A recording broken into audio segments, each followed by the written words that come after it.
This is the Nose Blog, always question, always explore. Today's topic, cultural capital. It describes the non-financial assets that lead to social mobility, like education, appearance, informal and formal memberships, things that can make you rich without money. And I saw that first work in Ghana. You had people that were more concerned with whether or not their neighbors were going to get hired in this new amazing business that this young woman is running by the name of Naa-Sakle. But that's another story. Went to a party down in Brooklyn, met this dude, Elliot, he's another filmmaker, and we started making flicks. One of them was at this place called SOBs, which was an amazing, fun concert. We met a lot of colorful characters there, and I'll talk about that later in another video. We started shooting this thing with CoSign, with Sosa and AJ, kind of amazing people.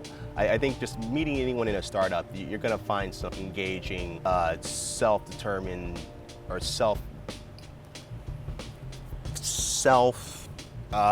motivated. There we go. Jeez, that was hard. After all this shooting or whatever, we got to finally meet Hood Chef. Every time someone sees me, like, yo, Hood Chef is gonna feed us. He feeds the hood. And that's why they call me Hood Chef.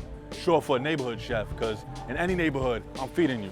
You know, he said he was doing a event or whatever over in Queens. Now, I didn't know anything about it, but I walked in and this is a club.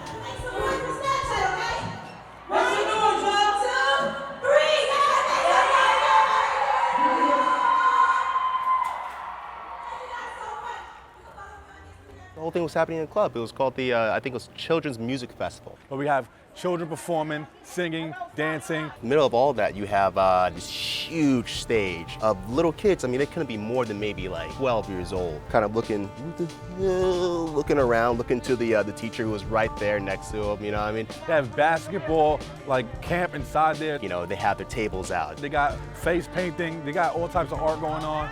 It's anywhere where kids just want to elevate their artistic skills and their talent. They came here and they did it up crazy. But it was cool to see this space that was pretty much adults only transformed into a safe place for the youth and for parents, families. And the older I get, the more I find out that I'm going to be part of these spaces pretty soon. I'm 29 years old, so a lot of these parents that are walking around were my age, including Elliot, right? And Elliot brought his kid.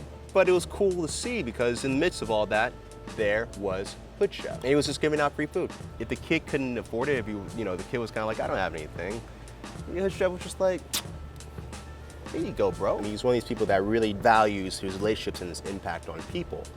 And you see this in the way that he actually got his notoriety. He started making YouTube videos and putting them up. Relentlessly, trying to get noticed. Like every day I'll put up a new YouTube video. One video I made was called Hood Chef, and I was cooking food for me and my homies.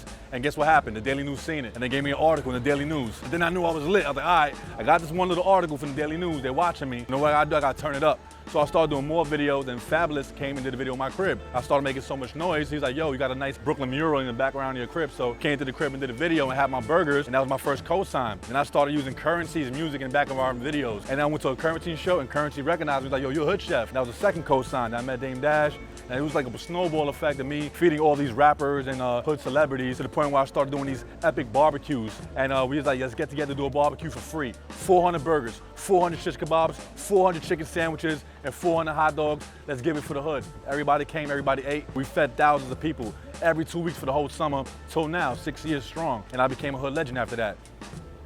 Snowballs. I think a lot of times you hear in New York, it's not just about how much you know or what you know, it's about who you know, right?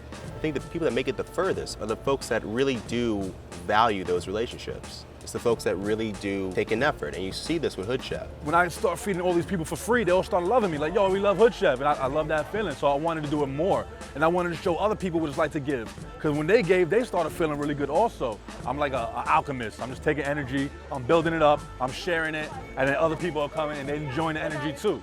It means a lot to me because back when I was a kid, I was doing anything it took to get famous. I'd take 2 VCRs and edit a video. I would make videos since I was 12 years old, stealing my stepfather's camera, making wrestling videos, making prank videos, whatever it took. I was out there getting it. So now the youth, they got the internet, they got Twitter, Instagram, they got all these ways to get popping even faster. So I admire them. I'm watching their swag like, damn, these kids are just doing it on all angles, and they're gonna get there 10 times faster than it took us to get there.